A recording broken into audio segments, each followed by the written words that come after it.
bien, seguimos acá en Pensar en Nada y tenemos en este momento, Elena, bloque de historia le pusimos, pero en realidad es una excusa más para juntarnos con otros amigos, amigas y charlar de algunos temas en particular. Le damos, si te parece, la bienvenida, que ya está en línea con nosotros, a Hernán Randi. Él es director del Centro de Estudios y Formación Marxista Agosti. Muy buenos días, Hernán. Te saludamos, Elena y Diego de Pensar. ¿Cómo estás? Muy buenos días, Diego, Elena, ¿cómo están ustedes? Por acá muy bien. Un hermoso día de sol hoy, aunque frío, pero muy lindo. Gracias por comunicarnos, gracias. Bueno, Hernán, primero un gusto poder charlar nuevamente con vos y la excusa está relacionada con el 25 de mayo, con los movimientos de odio, y yo quiero arrancar, hacerte esta intro para pensar cuál es tu mirada, tu reflexión, con unas palabras del expresidente Lula da Silva, eh, que dice algo así como: cuando la prensa intenta una salida por fuera de la política, difundiendo el odio en la sociedad, el resultado son gobiernos como los de Hitler, Mussolini, Bolsonaro.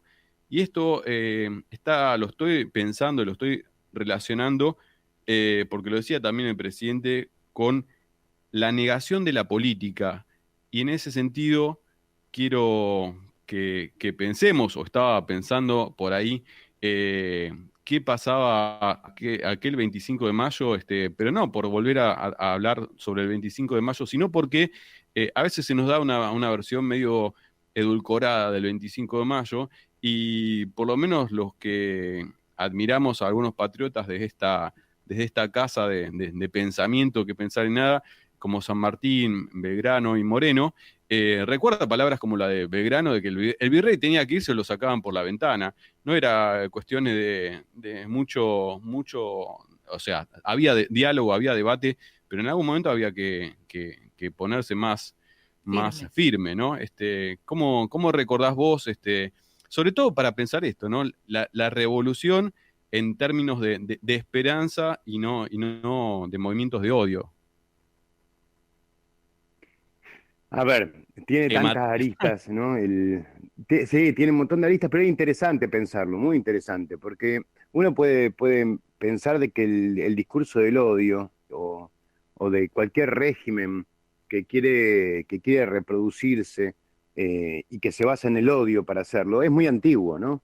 Digamos, sí. uno podría seleccionar cualquier momento de la historia, ¿no? Desde qué hicieron los templarios, la Santa Inquisición. Digo, no me quiero ir tan en antiguo, ¿no? Pero cómo se constituyen la cantidad de mujeres quemadas por brujas en la historia, Ujú. ¿no? Bajo la acusación de brujas. Digo, y la Revolución de Mayo nace con un crimen de odio, digamos. ¿Cuánto tiempo va entre esta alianza de clase y de fuerzas, ¿no? Entre los revolucionarios jacobinos, los que hicieron la revolución en todo el continente, simultáneamente y continentalmente. Recordemos que se levantaron ante la crisis del virrey, de la dominación del sistema colonial tardío. Hubo un levantamiento general en todo el continente, desde Haití en 1809, de ahí en adelante un reguero de pólvora por todo el continente. Ahora los sectores propietarios, conservadores, vinculados al comercio internacional de la época, rápidamente empezaron a constituir ideas de contragolpe a todo esto, ¿no? Desde los centros mineros, Guanajuato, Ouro Preto, Potosí, o desde los sectores agrícolas, ganaderos, exportadores, los comerciantes de contrabando. Depende qué características de clase tuviera cada una de las grandes ciudades, porque no podemos hablar ni siquiera de naciones todavía en nuestro continente. Estábamos en un proceso de independencia americana, como dicen muy bien Moreno, Castelli. Digo, la revolución de 25 de mayo de 1810, en términos de estos territorios, ni siquiera podemos hablar de esta nación, surge y se desarrolla con un margen de muy poco tiempo en donde se asesina a su principal dirigente e ideólogo envenenándolo en el mar. Con un golpe de Estado en diciembre del 11, en donde Saavedra busca tomar todos los resortes de la dominación política. No son los mismos que el día de hoy, son menos complejos, pero así nace este territorio. Recordemos que la Revolución de Mayo vino con una intención que no pudo resolver hasta muchísimo tiempo después y transformando relaciones de fuerzas adversas, ¿no? Recién en el año 13 va a abolir la esclavitud, recién en el 16 va a poder declarar la independencia, ¿no? 6 años después de ese gran hecho de expulsar al virrey, y ni hablar de conformar un Estado nacional de nuevo tipo, que esto no va a durar hasta 1880, con el intermedio de una constitución. No tuvimos constitución hasta 1853, ¿no? Digamos, eso explica muy bien las guerras civiles y todo lo que sucedió en el medio está plagado de discursos del odio, ¿eh? De los gauchos, de la discriminación, de los cabecitas negras después, y después inclusive entrando ya al siglo XX, constituyéndose en leyes particulares, como la de residencia, etcétera, donde se expulsaba y después de una construcción simbólica de la discriminación, se expulsaba a luchadores que no hubieran nacido en estas tierras y que lo único que pensaban eran cómo defender de mejor manera los intereses paupérrimos que tenía la clase obrera, ¿no? Claro, claro, claro. Y cómo, no a título de receta, porque no hay receta, pero cómo podemos pensar esto de contestar, sobre todo cuando uno a veces siente que hay mucho tiroteo de todos lados y no alcanza a dar abasto la respuesta, sobre todo ahora que hace un tiempo que venimos hablando de lo que es el lawfare, o como vos bien decís, ¿no? Estas no son cosas de estos últimos años, sino que pasó en muchos momentos de la historia, pero después uno vuelve a encontrar estas cosas, como el atentado al local de Bahía Blanca de esta semana, donde hay un explosivo, una pared derribada, volantes que hablan de una purga a los políticos, y frente a eso uno dice, bueno, nos tenemos que volver a seguir organizando, y seguir pensando estrategias para, para hacer mejor política, con mejor funcionamiento para dar respuesta a la población, a los vecinos, a la gente, pero claramente no se puede de alguna manera permitir estos avances del odio tan duros, ¿no? Totalmente, totalmente. En Argentina, inclusive, mirá lo que te voy a decir, todavía no terminó la campaña del desierto. ¿No? ¿Mm? Todavía continúa por otros medios, si usáramos las definiciones de Clausewitz.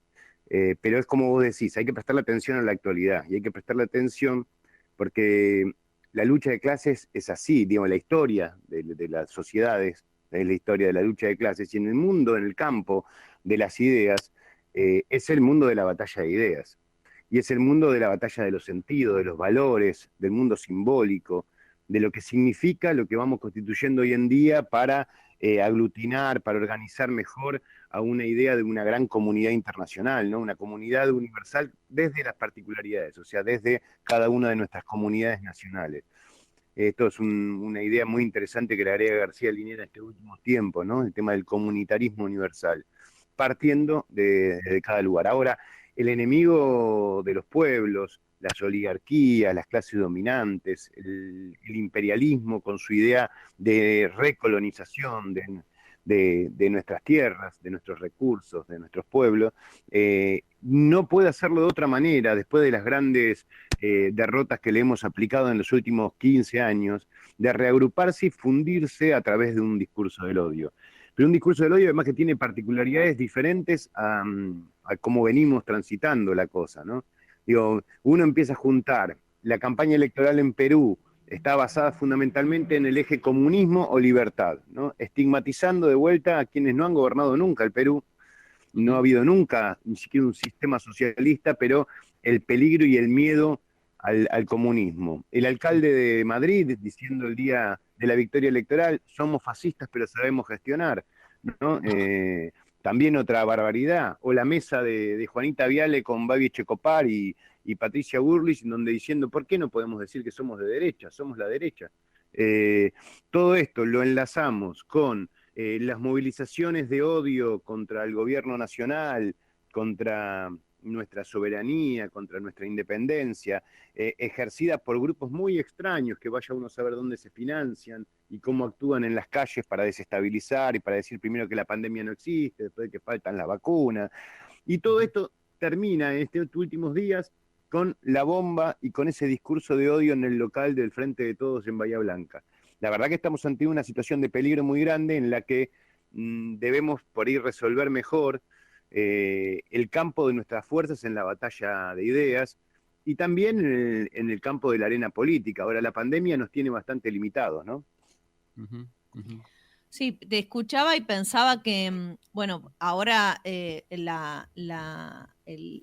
principal ataque fue la política por ahí partidaria, ¿no? O en estas, a lo largo de todo este año, la gestión de la pandemia, pero también tiene un componente, no puedo dejar de la mirada de géneros, ¿no? Digamos, el movimiento antiderechos, ¿no? Con mis hijos no te metas, que está muy enlazado, ¿no?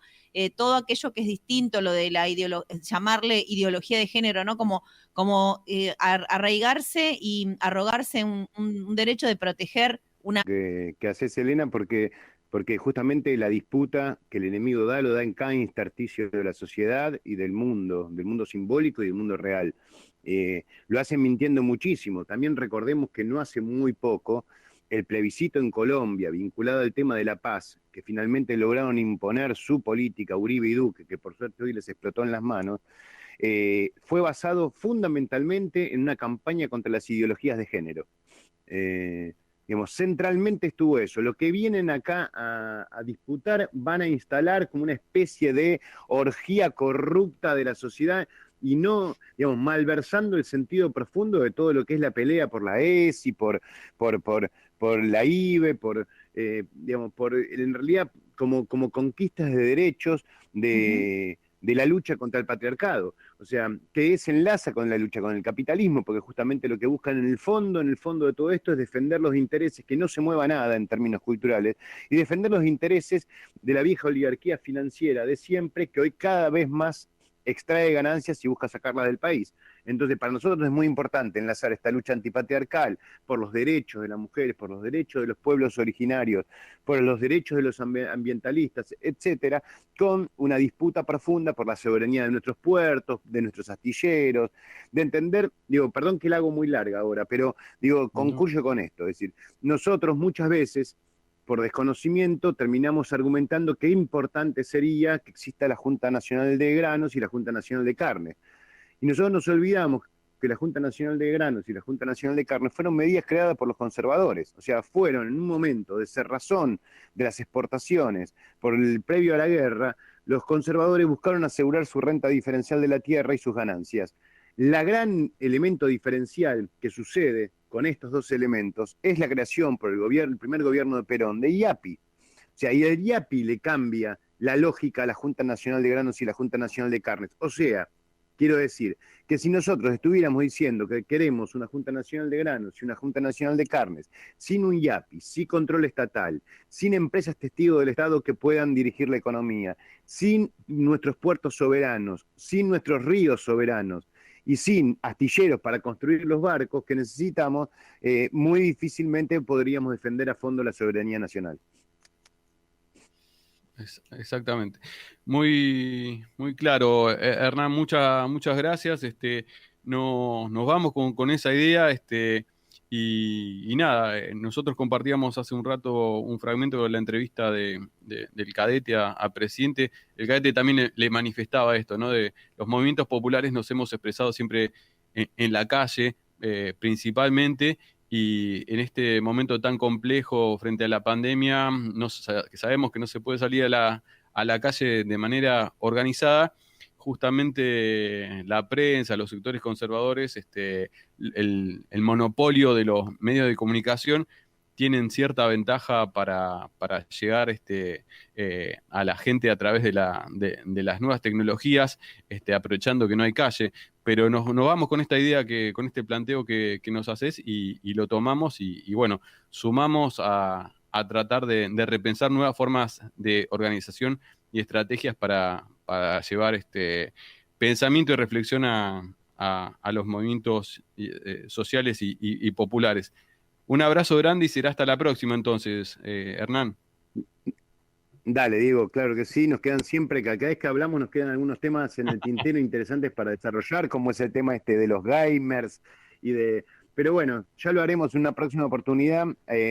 Recordemos que todo campo en la sociedad y todo campo simbólico es un campo de disputa. Yo sé que el tiempo en la radio es tirano, así que también me despido de ustedes, les agradezco mucho la comunicación y estamos en contacto. Gracias, Hernán. Un abrazo gigante. Hernán Randi, director del CEFMA.